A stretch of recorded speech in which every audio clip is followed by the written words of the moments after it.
ngasi numida wairam phongkiba panam pauksi ediki maruebi I pausing meyamda thamjari ahanbada MSA gi kangbuna mite amasung Kuki group sing tungan unakre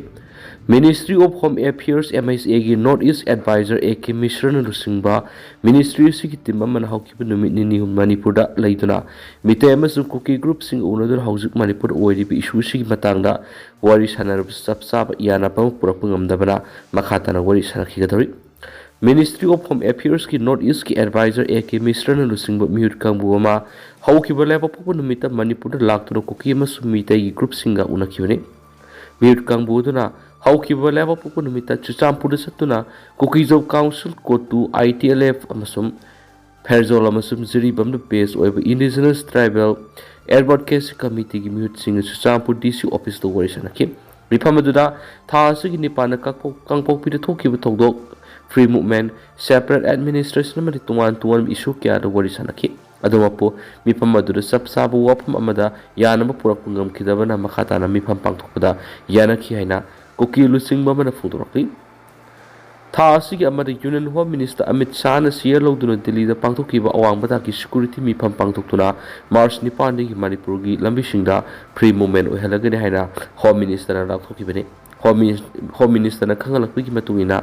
Thasigi Nipan Impal-dagi Senapati tamna bus service lamthaduna satpa matamda Kangpokpi district ki mapam kya lambida athingba pirakpadagi security amasum protester singa muknabada protester amasikibaga loidana security force yauna miyoi kya aso apanangkibani loidana Kuki loop singna numit asidagi hawduna national highway singda matam kaktaba total shutdown gi khongjang sangsinduna rakhibani Thadou thokraba matung ek Mishran Lusingba MSA gi mihut kangbu ama Manipur laktuna Kuki amasung mite gi group singa unaduna wari sanabigi thabak satharakpani MSA gi mihut kangbu aduna Federation of Civil Society Folks All Manipur United Clubs Organization amuko Coordinating Committee on Manipur Integrity Kokomi gi mihut singa Impal unakibani unabaduda mite gi civil society organization singi mekedigi highway sing da athingba leitana satok sinja hananaba relief camp da lairiba sing masagi mayum da hanjanba ngamnaba madi Manipur gi demography da sing narakliba wafam asiga mari lainana MSA gi mekedigi memorandum piduna taksin ki ben su paus da makatari atopa paumana Manipur issue da BJP amasung Congress na parliament pu kangjei bon thokli BJP amasung Congress na parliament pu kangjei bu onthok tuna Manipur issue bu masanamugum sanabigi thabak tokpiro haina RP Athawale Delhi Youth Wing gi president Boris na phongdokre Delhi gi Patel CS liba RP Athawale Youth Wing office tanga sipangthokiba pawgi mifmamda Boris na makata na phongdokibada Union Home Minister Amit Shah na March 9 gi Manipur gi lambi sadok senjaragani haikhraga ngasi phawbu thabak to otopngamda silebthibani Thawong asina Manipura President rule thamduna laingak le hairagsu hanaga sap manaba haidokhibu wa thaba oina pangthokpungamdana laidi mana makata dunhai Union Home Minister gi wafam yaroi haiduna lambi thingliba sin Kuki narco terrorist singda military crackdown tawbangamda karigino haibu wafam tangki Paugi mepamadu sarugya kiba Delhi Youth Wing gi working president laisam lamgan mana phongdokibada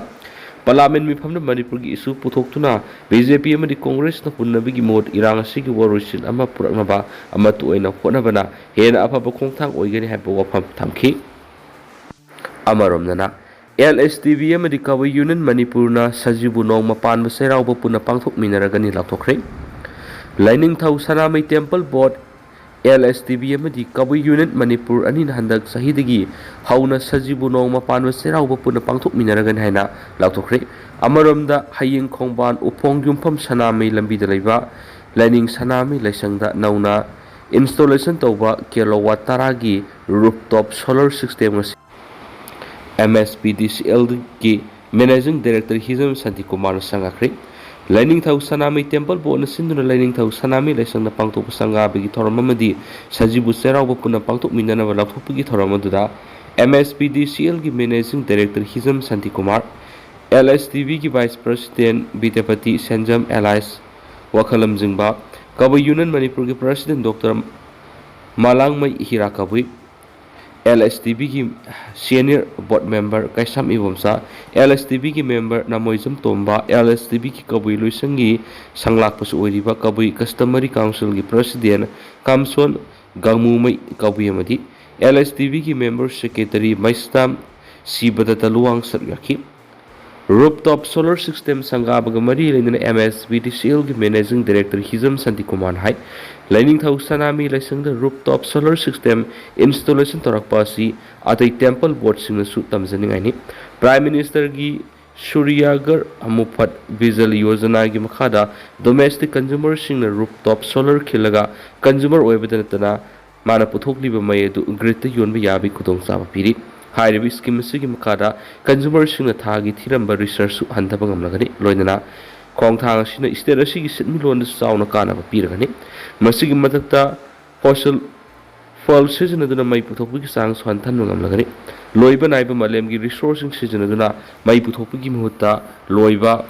naidaba numit ki mangal gi puthokpu mai oina sizinaba tangai fadi masina tungi mirol gi damak environment kanmada sauna mating oina ganaki pana makhata na hai state asida lairiba consumer singna scheme asigi makhada rooftop solar khinbiduna consumer ama oibadana tana mai puthokpada saru yaminasi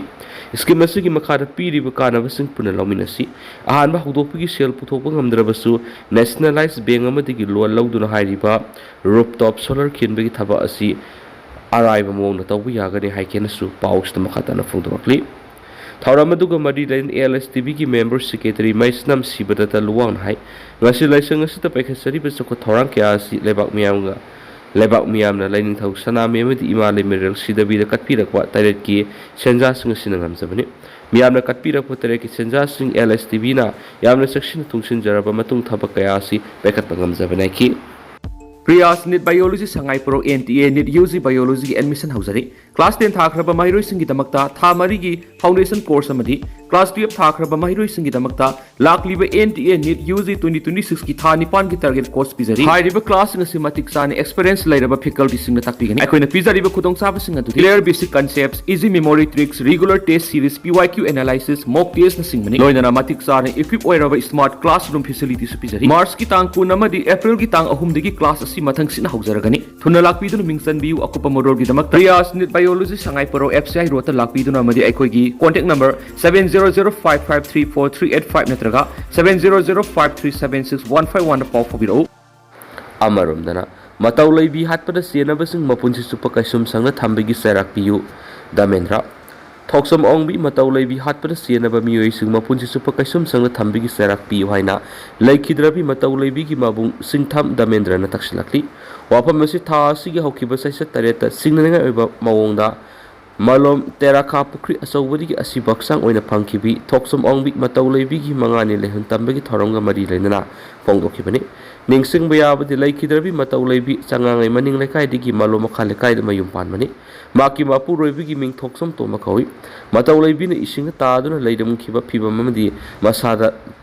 taram khiba dakpham sing aduna misi edu kanaguma mi kharagi khut yorongani haibagi singnaba leibadigi nupi mayungi mekedigi nupa mayungi mekeda namal police station FIR amasul haukiba sa nipan register tawkiba lekrabani singtham Damendra na makata na phungtorakpada isan nupi na laikidaba mong tasing na nungaitaba pui kanaguma mi kharagi khut yorongani singnaba leibadigi nupa mayungi mi singi matata case ama thangat kiba leire masida mari lenaba singna laikidrabi gi thagi din Pangtok Tringai Mamangda, Marali Bising Serapi Hani, Loinana, Missy Sig Esumuel Putopoda Miam Namating Pangview have wapam Tanki Amarum Nana, Thadou inpi Manipurama Sumita Alliance Kiwarep Taram Olakli, Manipur ing tapa purang ba madi kunda minari ba purup singi marakta nungsi sana ba purang na buhana ba puna tabak taw minana ba Thadou inpi Manipurama Sumita Alliance ani ki marakta amataya nawaro ama kuye pinakrehari Thadou Students Association TSA na Thadorak Pasyolamada, Wapam si Pongtok Laduna Furup Aniki Merta Puna Tabak Minana Viana Kibu Wapam Adubu, Taram Okagalina, Kong Tangas na Manipur ing Tapamadi, Purup Singi Merta Nungsisana Purana Buhona but Asobumating Weraganadi, Amaramda, Thadou Miam Gihak Amadi Saktam Kanana Buhona but Thadou inpi Manipuna Lokoliba, Tabak Simbu Apena Pongtok Galina, Metai Alliance na Purup Siga Mating Pinabamadi, Waris Hanabada Ayaba Pikibabu Apena Puldurakli. Loidana, Purup Anina Puna Tabak Minana Amatu and Yana Kibasina Manipura Puna Kundaminari Purup Singi Marakta, Hena Nung Sisana Purak Lagani having it Hazabasu, Mairo Lupasina Tamakli, Loidana, Thadou in PM Sumite Alliance and in the local Tabak TSA na Angama Mating Pig and Suppundurakli. ꯑꯃꯔꯣꯝꯗꯅ ꯃꯅꯤꯄꯨꯔꯗ ꯊꯥ ꯁꯅꯥ ꯁꯣꯛꯄ ꯎꯕ ꯐꯪꯂꯣꯏ꯫ ꯍꯌꯦꯡ ꯅꯨꯃꯤꯗꯥꯡ ꯁꯅꯥ ꯁꯣꯛꯄ lunar ꯁ꯭ꯀ꯭ꯂꯤꯞꯁ ꯃꯅꯤꯄꯨꯔꯗ ꯎꯔꯣꯏꯗꯕꯅ ꯃꯤꯔꯨꯝꯅꯔꯣꯏꯗꯕ ꯑꯣꯏꯕꯅ ꯅꯨꯃꯤꯠ ꯆꯨꯞꯄ ꯂꯥꯏꯒꯤ ꯊꯕꯛ ꯊꯧꯔꯝ ꯇꯧꯕꯗ ꯅꯥꯃꯨꯡꯕ ꯂꯩꯇꯦ ꯍꯥꯏꯅ ꯂꯥꯏꯅꯤꯡꯊꯧ ꯁꯅꯥꯃꯍꯤ ꯇꯦꯝꯄꯜ ꯕꯣꯔꯗꯀꯤ ꯈꯣꯡꯖꯪꯂꯣꯏ ꯂꯣꯏꯁ ꯆꯤꯔꯣꯜ ꯑꯃꯅꯁꯨ ꯐꯣꯡꯗꯣꯔꯛꯂꯤ꯫ ꯃꯈꯥ ꯆꯠꯊꯔꯛꯄ ꯑꯣꯏꯅ ꯑꯇꯦꯟꯕ ꯃꯔꯨꯑꯣꯏꯕ ꯄꯥꯎ ꯈꯔ ꯃꯌꯥꯝꯅ ꯊꯝꯖꯒꯦ꯫ ꯀꯨꯀꯤꯖꯧ ꯀꯥꯎꯟꯁꯤꯜꯅ Indefinite Shutdown ꯍꯟꯗꯣꯛꯈ꯭ꯔꯦ ꯍꯥꯏꯔꯤ꯫ ꯂꯣꯏꯅꯅ ꯂꯜꯒꯧꯊꯥꯡ ꯁꯤꯡꯁꯤꯠ ꯀꯨꯀꯤꯖꯧ ꯃꯥꯔꯇꯤꯔ ꯁꯤꯃꯤꯇ꯭ꯔꯤ ꯍꯩꯖꯪ ꯁꯗꯔ ꯍꯤꯜꯁꯇ ꯂꯩꯕ ꯃꯐꯝꯗ ꯃꯍꯥꯛꯀꯤ ꯑꯔꯣꯏꯕ ꯃꯊꯧ ꯃꯉꯝ ꯄꯥꯡꯊꯣꯛꯈ꯭ꯔꯦ ꯍꯥꯏꯅꯁꯨ ꯑꯞꯗꯦꯠ ꯑꯃꯅ ꯃꯈꯥ ꯇꯥꯅ ꯄꯜꯂꯤ꯫ ꯑꯗꯨꯒ ꯇꯦꯟꯇꯛꯄ ꯑꯇꯣꯞꯄ ꯄꯥꯎ ꯑꯃꯅ ꯁꯣꯁꯤꯌꯦꯜ ꯃꯤꯗꯤꯌꯥ ꯁꯥꯏꯠ ꯑꯣꯏꯔꯤꯕ ꯐꯦꯁꯕꯨꯛꯇ Biren ꯁꯤꯡꯒꯔꯅ ꯊꯥꯒꯠꯂꯛꯄ ꯄꯣꯁ ꯑꯃꯈꯛꯇꯪ ꯃꯌꯥꯝꯗ ꯊꯝꯖꯒꯤ꯫ ꯑꯍꯥꯟꯕ ꯑꯣꯏꯅ ꯁ꯭ꯇꯦꯇꯁꯇ ꯄꯥꯏꯈꯠꯂꯤꯕ ꯀꯪꯀ꯭ꯔꯤꯠ ꯔꯣꯗ ꯄꯨꯟꯅ 738 ꯀꯤꯂꯣꯃꯤꯇꯔ ꯔꯣꯝ ꯁꯥꯡꯕ ꯆꯍꯤ 40+ ꯒꯦꯔꯦꯟꯇꯤ ꯂꯩꯕ ꯍꯧꯖꯤꯛ ꯀꯟꯅ ꯁꯦꯝꯕ ꯍꯧꯔꯦ꯫ ꯌꯦꯡꯕꯤꯌꯨ ꯃꯌꯥꯝ, ꯎꯔꯤꯕ ꯀꯣꯏꯂꯥꯁ ꯂꯝꯕꯤ ꯑꯁꯤꯒꯤ ꯃꯊꯛꯇ ꯁꯤꯃꯦꯟ ꯀꯪꯀ꯭ꯔꯤꯠ ꯍꯥꯞꯂꯛꯀꯗꯕꯅꯤ ꯍꯥꯏꯕ ꯋꯥꯐꯝꯒ ꯂꯣꯏꯅꯅ ꯚꯤꯗꯤꯑꯣ ꯐꯨꯇꯦꯖꯀ ꯂꯣꯏꯅ ꯊꯥꯗꯣꯔꯛꯂꯤ꯫